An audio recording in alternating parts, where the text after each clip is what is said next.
messieurs, bienvenue au 20h30. Voici les titres du journal ce soir. Et de 4 pour Denis Sassou Nguesso, le président réélu du Congo a été investi ce vendredi à Brazzaville. Le Premier ministre camerounais représentait le chef de l'État à cette cérémonie marquée par le faste et la solennité. Des mégawatts en téléchargement pour booster l'offre en énergie électrique au Cameroun. L'espoir vient de Nachigal qui recevait la visite de 2 membres du gouvernement ce vendredi. Et puis la CRTV et la FECAFOOT font équipe pour la retransmission en direct des matchs du championnat national Elite 1, Elite 2 et du championnat féminin.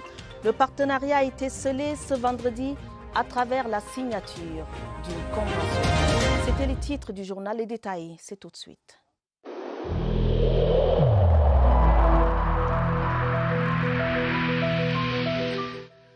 Je vous exhorte de nouveau à porter vos masques, à vous laver régulièrement les mains et à faire appel à un médecin ou à tout autre personnel de santé au cas où des symptômes apparaissent. C'est le seul moyen de préserver les vies et de freiner la propagation du virus.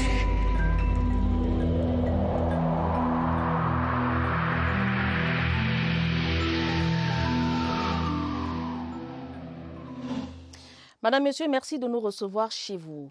Le palais des congrès de Brazzaville au Congo servait de cadre ce vendredi à la cérémonie d'investiture de Denis Sassou Nguesso, réélu à la tête de l'État congolais à l'issue du scrutin du 21 mars dernier pour un 4e mandat de 5 ans.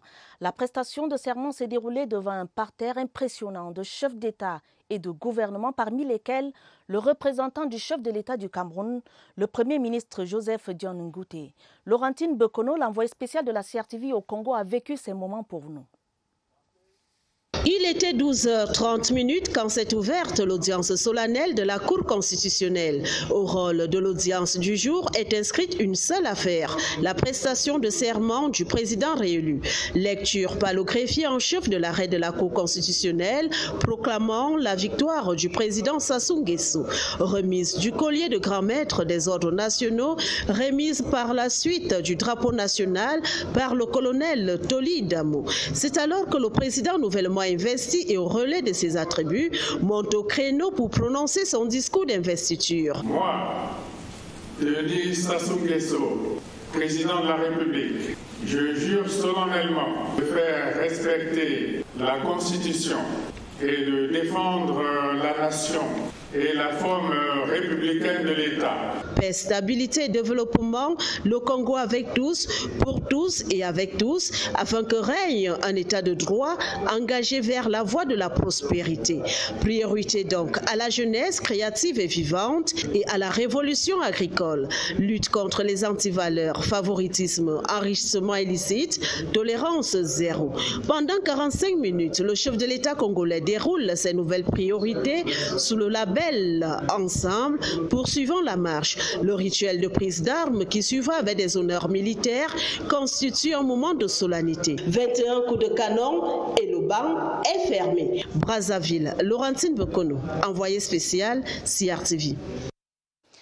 Entre le Cameroun et le Congo-Brazza, ce sont des liens historiques d'amitié et de fraternité, des liens de coopération bénéfiques aux 2 États frontaliers qui n'ont pas qu'une frontière en partage, mais bien plus des valeurs, des richesses et des réalisations. Laurentine Bekono, une fois de plus.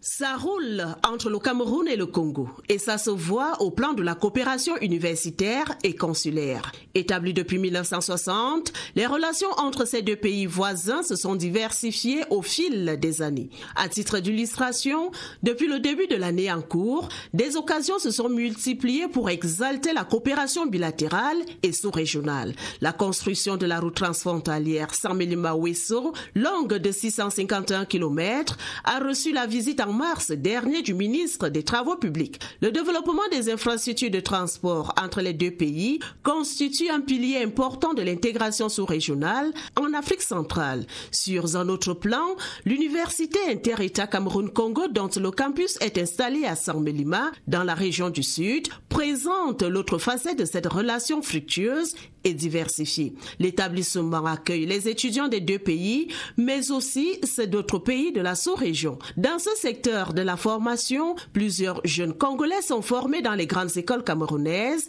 à l'instar de l'École nationale d'administration et de magistrature, de l'École nationale supérieure de police, entre autres. Au plan diplomatique, sont à signaler la création et l'ouverture des chancelleries comme le consulat du Cameroun à Ouesso, au nord du Congo, en octobre 2018. Une structure qui se greffe à l'ambassade du Cameroun à Brazzaville. Dans les prochains jours, on annonce une mission interministérielle camerounaise à Brazzaville pour l'inauguration des structures construites à l'effet de renforcer les missions consulaires du Cameroun au Congo.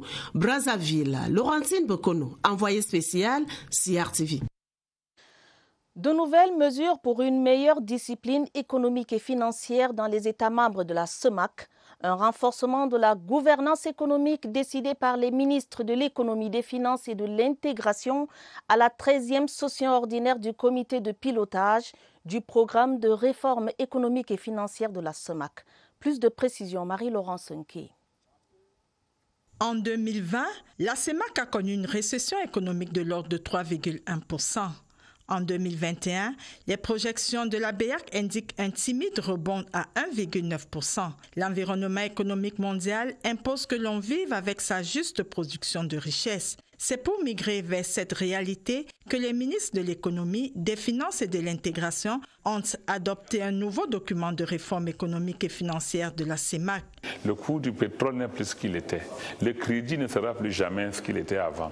Les questions de santé ne peuvent plus être minoritaires dans nos budgets. Comment est-ce que nous revoyons nos lois de finances? Cette nouvelle matrice du programme des réformes économiques et financières de la CEMAC veut renforcer la gestion rationnelle des finances publiques, l'intensification du recours au marché des capitaux, l'association du secteur privé dans le développement socio-économique, la diversification profonde des économies tirées par l'industrialisation. Nous devons redoubler d'efforts afin que les objectifs et le cap fixé par nos chefs d'État soient effectivement atteints. La crise sanitaire liée à la pandémie mondiale du coronavirus sera assurément le facteur de changement de modèle économique dans la sous-région. Une nouvelle dynamique à la Sonamine avec un objectif affiché, celui de promouvoir et de développer le secteur minier camerounais. Les responsables de la Société nationale des mines ont été nommés par le président de la République. Blaise Moussa en est le président du conseil d'administration, Serge Boyogeno, le directeur général, Frou Jonathan, le directeur général adjoint. Je vous propose de les écouter dans cet extrait proposé par Gaël Obono. Nous avons mis en place le conseil d'administration. Son président est connu également. Nous avons mis en place, accompagné la nomination d'un directeur général et d'un directeur général adjoint qui sont connus. Et à présent, la Société nationale des mines, la Sonamine, est désormais opérationnelle. Je voulais d'abord envoyer mes remerciements envers le président de la République qui a bien voulu nous donner cette confiance pour pouvoir participer à la mise en place de cette nouvelle structure, la Sonamine. Permettez-moi d'exprimer d'abord ma profonde et déférente gratitude à son Excellence M. Paul Biya, président de la République, chef de l'État, en tant que structure qui a en charge de promouvoir la mine solide. Je commencerai par remercier le Seigneur Dieu Tout-Puissant, sans qui rien n'est possible. Et après avoir dit cela, je voudrais dire un grand merci au Père de la Nation, à son Excellence M. Paul Biya, pour cette grande marque de confiance qu'il a placée en moi. Je suis très content. Mes impressions sont les impressions de joie et de satisfaction. Je mesure la dimension de ces responsabilités et je promets au président de la République, le Père de la Nation, que nous allons faire le maximum pour mériter cette confiance qu'il a donnée à nos modestes personnes. Nous avons également eu le privilège d'écouter dans cet extrait Monsieur le ministre des Mines, de l'Industrie et du Développement technologique, Gabriel Dodondoké, qui procédait à l'installation des nouveaux promus. Reprise annoncée du trafic par train voyageurs entre Yaoundé et Douala. Ce sera un train express et non plus en intercity avec 3 stations dans les villes d'Edeya, Ezeka et Makak. Le comité interministériel des infrastructures ferroviaires, présidé par le ministre des Transports, annonce aussi une hausse du nombre de voitures et un meilleur confort pour les passagers. Plus de détails avec Franck Evina. 420 MW d'électricité vont être produits dès mars 2024 à partir du Nachtigal Hydropower Company. Pour l'instant, les travaux en cours permettent de voir en chantier les lignes de transport de l'énergie. À la fin de cette année, l'on aura achevé la construction des ouvrages en béton. Ce qu'on attend de voir, c'est de pouvoir achever les ouvrages, tous les ouvrages en béton conventionnel qui sont en rive gauche, accélérer les travaux de manière à pouvoir mettre la première turbine en service en février 2023 et la 7e, la dernière, en mars 2024. La ligne de transport qui devrait être livrée au mois de juillet. 2900 personnels s'activent à donner forme à ce projet estimé à 826 milliards de francs CFA. L'échange avec les membres du gouvernement a permis de rassurer les travailleurs. Ouvrage après ouvrage, on va vers une énergie de qualité. Nous sommes rendus à un taux d'avancement global de 38%. Le chantier compte un effectif de 2996 personnes. Le barrage de Nachtigal est installé sur 2 départements, la Lekié et la Haute-Sanaga. Avec l'énergie produite, le Cameroun compte assurer de beaux jours aux ménages et industries. Vous l'aurez compris, c'était plutôt Nachtigal Hydropower Company qui va injecter dès février 2023 ses premiers mégawatts dans le réseau électrique. Annonce faite ce vendredi par le ministre de l'Eau et de l'Énergie. Gaston Elundou et Somba effectuent une visite du chantier avec à ses côtés le ministre du Travail et de la Sécurité sociale, Grégoire Onam. Et je vous le disais il y a un instant, reprise annoncée du trafic par train voyageurs entre Yaoundé et Douala. Ce sera un train express et non plus en intercity avec 3 stations dans les villes d'Edeya, Ezeka et Makak. Le comité interministériel des infrastructures ferroviaires, présidé par le ministre des Transports, annonce également beaucoup d'autres nouvelles. Plus de détails avec Franck Evina. Le jour de l'entrée en gare du train express n'est pas encore fixé. Mais les modalités de reprise vont bon train. Nous avons fait quelques tests en grandeur nature avec des voyages d'essai.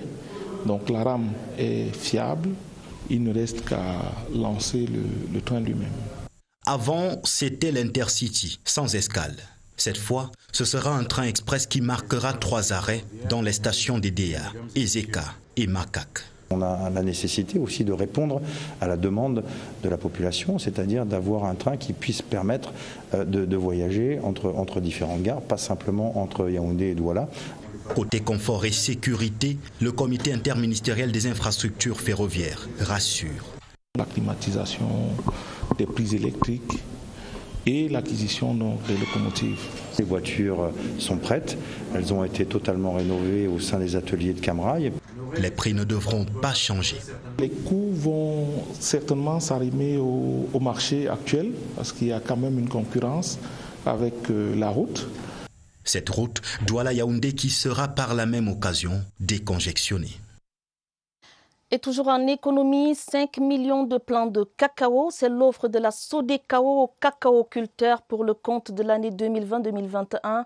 L'annonce est du directeur général de la Société camerounaise de cacao, Jean-Claude Eko Akouafan, à l'occasion du lancement de la campagne de mise en terre des plants à Tor 2, c'est dans la vallée d'Untem.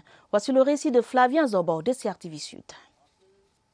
Créé au lendemain des indépendances, le centre spécialisé d'un Coimbon de la Sodecao a longtemps fonctionné à l'aide des eaux de pluie pour l'arrosage des champs semenciers. Un système qui n'a pas permis à ce levier de la promotion de la culture du cacao au Cameroun de remplir son cahier de charges. Les statistiques évaluent les pertes des plants à près de 40% chaque année. Depuis 2018, le nouveau top management de cette structure s'est lancé dans une dynamique nouvelle dont l'objectif va accroître sensiblement les champs semenciers. La visite de travail travail du directeur général et sa suite au centre spécialisé d'Nkoyembon a permis à l'occasion d'apprécier le génie des équipes en place sur les vastes champs de cacao et de bananiers plantains de près de 37 hectares. Un système d'arrosage des plants modernes salué par le directeur général. Nous avons passé le clair du temps à visiter, n'est-ce pas, le dispositif qui est mis en place, et je crois que cela augure pour la SODECAO de lendemain meilleur. Nous pouvons envisager, n'est-ce pas, la renaissance de ce champ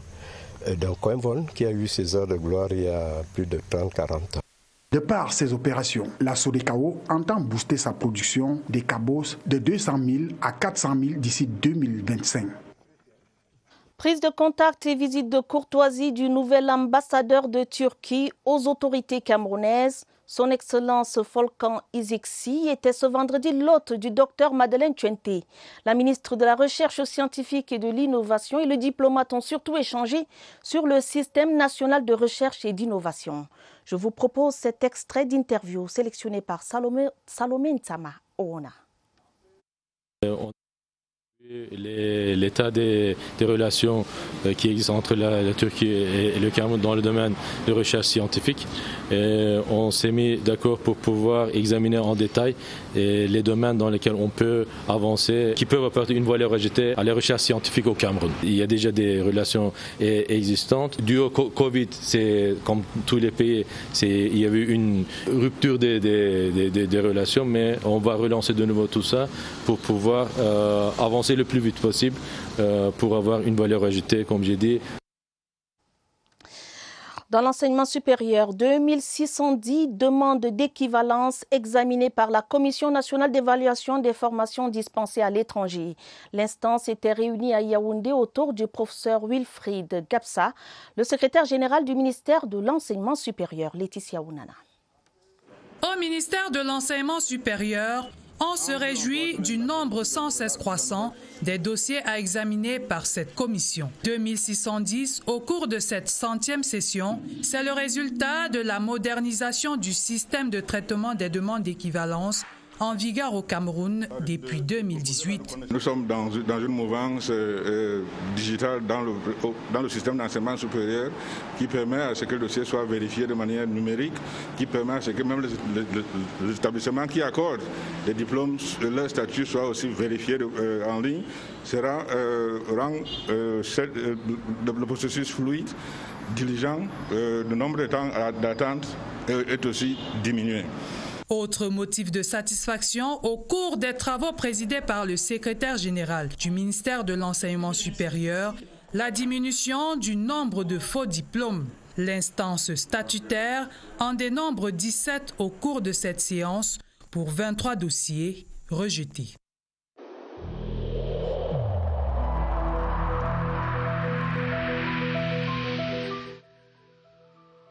Malgré nos efforts, le Covid-19 a endeuillé de nombreuses familles et provoqué de graves difficultés dans le fonctionnement de notre économie et de notre société.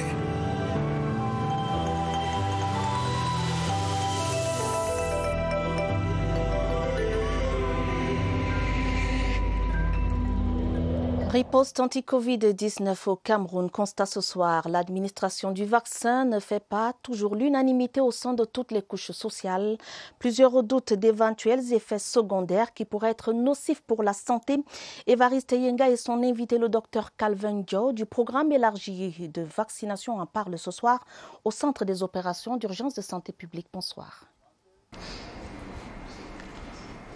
Bonsoir, on peut l'entendre en marchant sur un trottoir, on peut le lire sur les réseaux sociaux et même dans certaines entreprises, dans certaines administrations, des Camerounais qui promettent de ne jamais accéder à se proposer à la vaccination. Il y a donc ces préjugés sociaux et sur les réseaux sociaux. On en parle ce soir avec le docteur Calvin Tonga. Docteur, bonsoir.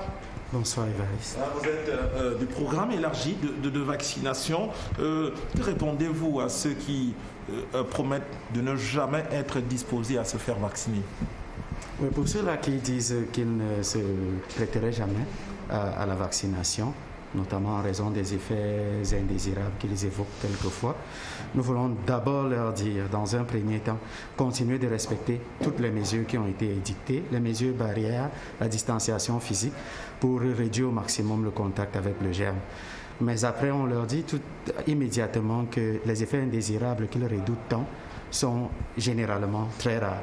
Et lorsqu'ils surviennent, ils sont souvent bénins. En général, si vous êtes à une séance de vaccination, l'infirmier ou l'infirmière qui vous administre votre vaccin vous dit qu'il peut survenir dans les 48 heures une fièvre, quelques maux de tête, un peu de fatigue, mais ça passe très rapidement en général. Mais si l'on veut changer d'avis, quelle est l'importance de se faire vacciner? Il est très important de se faire vacciner parce que, comme on le dit d'habitude, la vaccination est le moyen le plus simple et le plus sûr de se protéger contre les maladies. Il permet à l'organisme de produire lui-même ses défenses contre les germes et il vous rend ainsi résistant tout au moins aux formes graves de la maladie. La vaccination, elle n'est pas obligatoire. À la suite des pouvoirs publics, les autorités sanitaires le réitèrent et en même temps on rappelle que le vaccin est le mode le plus sécurisant, la façon par laquelle on peut le mieux se prémunir contre la maladie à coronavirus Covid-19. Merci pour toutes ces informations. Merci surtout pour toutes ces assurances. L'Extrême Nord a officiellement lancé la campagne de vaccination contre le Covid-19 en commençant par les professionnels de la santé en première ligne dans la lutte contre la pandémie. Et pour cette première phase, la région bénéficie de plus de 23 000 doses de vaccins. En présidant cette cérémonie de lancement, le gouverneur de l'Extrême Nord, Midi Awa Bakari, a invité les populations également à se faire vacciner. Plus de détails dans cette correspondance de Bakari Galdima de CRTV Extrême Nord. Pour cette première dotation, l'Extrême Nord a reçu plus de 23 000 doses de vaccins destinées en priorité au personnel de santé. En première ligne dans la lutte contre le Covid-19, ces professionnels de santé se disent désormais rassurés et moins stressés. Je suis chaque jour en contact avec les malades. C'est pourquoi je dois me prévenir pour mieux donc éviter aussi que les malades, les patients qui viennent puissent à travers moi contracter la maladie. Pour atteindre les 11 880 personnels de santé dans la région, les postes de vaccination seront fonctionnels dans tous les hôpitaux régionaux et hôpitaux des districts. En lançant officiellement cette opération, le gouverneur de l'Extrême Nord a rassuré les populations quant à la qualité et l'efficacité des vaccins et encouragé ces dernières à saisir cette opportunité. J'en appelle à toutes les populations de la région de l'Extrême Nord, ceux qui ont la possibilité de venir prendre leur vaccin. Nous avons vu la haute hiérarchie se vacciner. Il n'y a pas de doute, on devrait écarter toute suspicion. Cette vaccination contre le Covid-19 ne dispense pas les personnes bénéficiaires et l'ensemble de la population du strict respect des mesures barrières. La région du Nord-Ouest a réceptionné 11 400 doses de vaccins Sinopharm. La campagne de vaccination a été aussitôt lancée à l'hôpital régional de Bamenda par le secrétaire général de la région, Vian Mekala, qui a reçu séance tenante sa première dose de vaccin. Mais la priorité est accordée bien sûr au personnel soignant. Laurent Chissoubé. Sinopharm, le vaccin est réceptionné dans le Nord-Ouest dans un contexte où la deuxième vague du coronavirus connaît une montée en puissance. Depuis le début de la pandémie, la région totalise 4 580 cas positifs et 173 décès. Le lancement officiel de la campagne de vaccination a démarré par le secrétaire général de la région, Vian Mekala, le premier à recevoir la dose. Il n'y a pas lieu d'accorder une oreille attentive à tous les messages que nous recevons dans les réseaux sociaux. Et nous appelons la population à l'accueillir à bras ouverts. Selon le délégué régional de la santé publique du Nord-Ouest, les 11 400 doses de vaccins reçus sont prioritairement destinées au personnel soignant, évalué à près de 6 000 sur l'étendue de la région. Toutes les personnes qui vont bénéficier de ces vaccins ne vont jamais développer les formes compliquées de la maladie. Donc c'est un vaccin qui est efficace. Il faut continuer à respecter les mesures barrières. À date, la région du Nord-Ouest totalise 435 personnels soignants testés positifs au Covid-19, donc 5 décès. La famille universitaire camerounaise est en deuil. La famille des écrivains aussi. Le professeur Michel Tchadé-Iwoné s'est éteint ce vendredi, il avait 71 ans. Des générations de journalistes moulés à son école aux sciences de la communication se souviennent ce soir d'un maître souriant mais rigoureux, d'un universitaire prolifique et d'un journaliste brillant. Voici l'évocation du disparu sous la plume de Serge Atangana-Bissot. Il est là, il est là. C'est Youyou en 4 ans. Le fauteuil du Mbombok Tchadé-Iwoné, dès ce jour, il ne sera réservé exclusivement qu'à lui.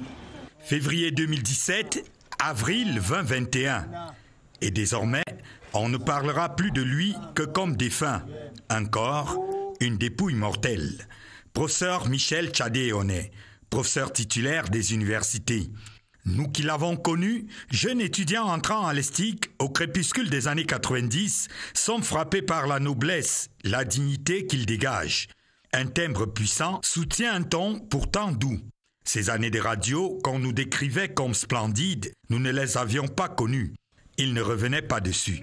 Ces années de Mbombok, les dernières, seront aussi restées discrètes, comme pudiques. Ancien directeur de la recherche et de la coopération universitaire au Minesup, directeur adjoint de l'ESTIC de 1989 à 1993, 15 docteurs PhD à son actif, une bonne trentaine d'articles scientifiques, une grosse dizaine d'ouvrages sur la communication, les sciences sociales. Michel Tchadé-Iwoné, le père de Chris Bad, l'artiste, chanteur, danseur, chorégraphe, et d'autres enfants, 7 selon son CV. Il en a conduit un en terre en septembre dernier. Cédric, il y a 8 mois. Le petit sera moins seul à présent. Papa l'a rejoint. Les condoléances du 20h30 aux profs à la voix si unique. Les étudiants de l'Université catholique à l'école de l'entrepreneuriat, c'était à l'occasion d'une grande conférence conjointe entre l'Université catholique d'Afrique centrale et Studley, Société de droit français. Rencontre organisée ce vendredi à Yaoundé sous le thème « Réussir ses premiers pas d'entrepreneur, de l'idée au projet, mécanisme de financement, écueil à éviter ». La rencontre s'est achevée par la signature d'une convention de partenariat. Mirabel Tala. Les étudiants de l'Université catholique d'Afrique centrale peuvent désormais accéder à des études de formation en France grâce à cette nouvelle alliance signée entre l'UCAC et la société Studley. Leur objectif commun étant d'accompagner les apprenants à sortir des sentiers battus du chômage pour être des chefs d'entreprise. Je suis un produit de l'Université catholique. L'entrepreneuriat était très peu enseigné et développé dans notre pays et surtout dans notre université.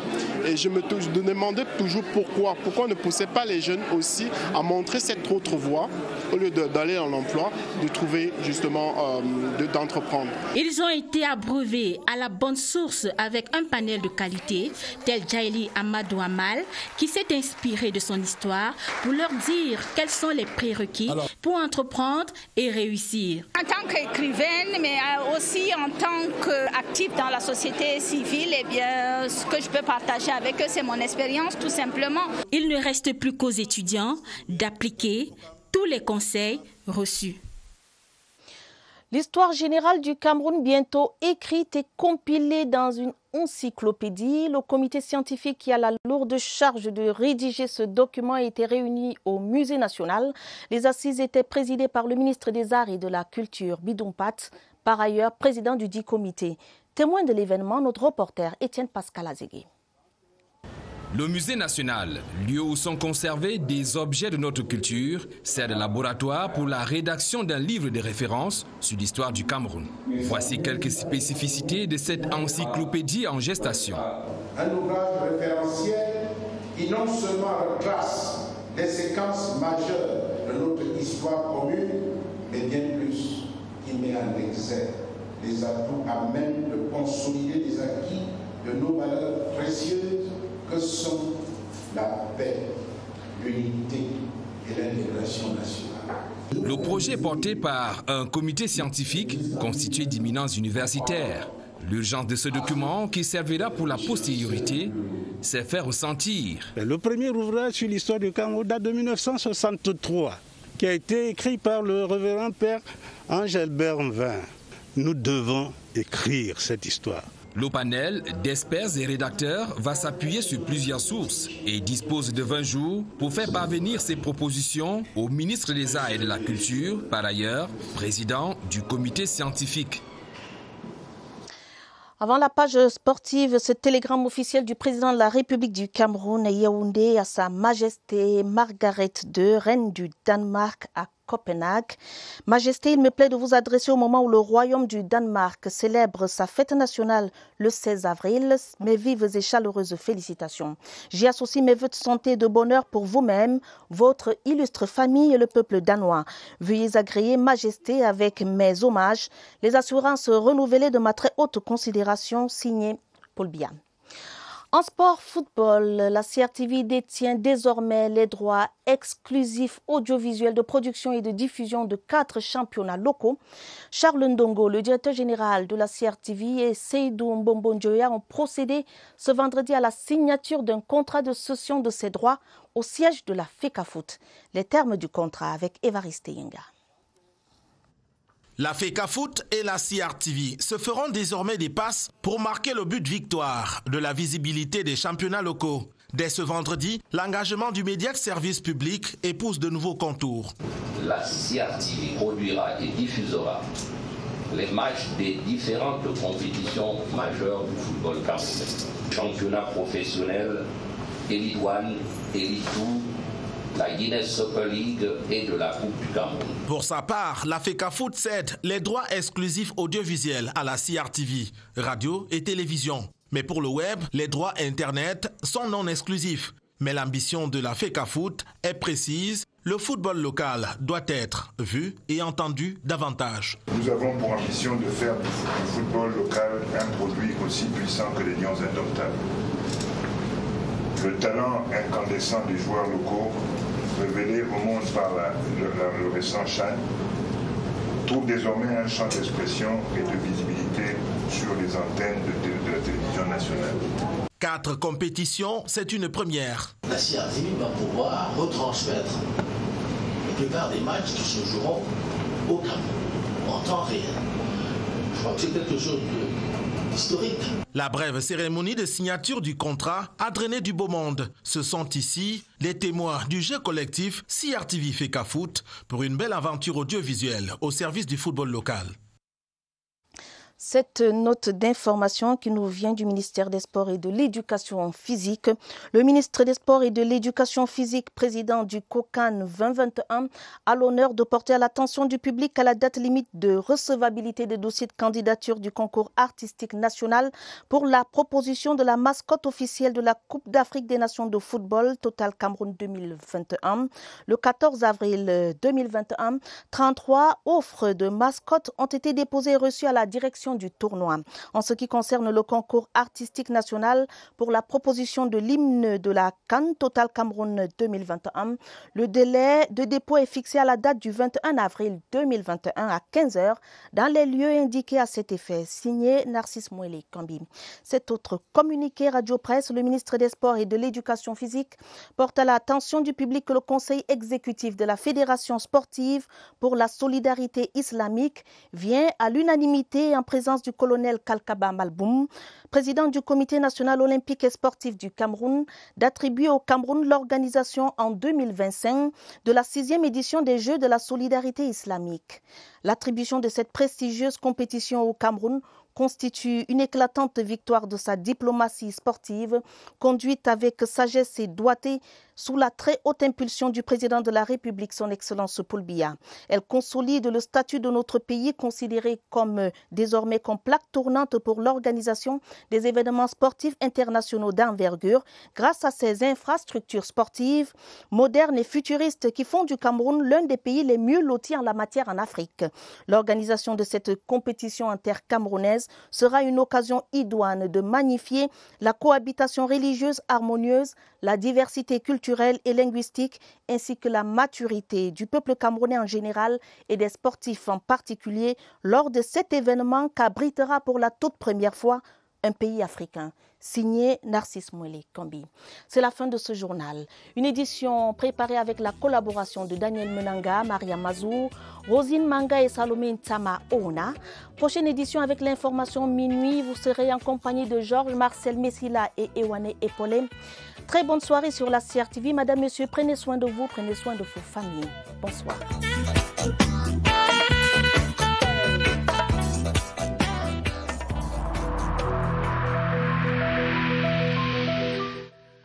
Je vous exhorte de nouveau à porter vos masques, à vous laver régulièrement les mains et à faire appel à un médecin ou à tout autre personnel de santé au cas où des symptômes apparaissent. C'est le seul moyen de préserver les vies et de freiner la propagation du virus.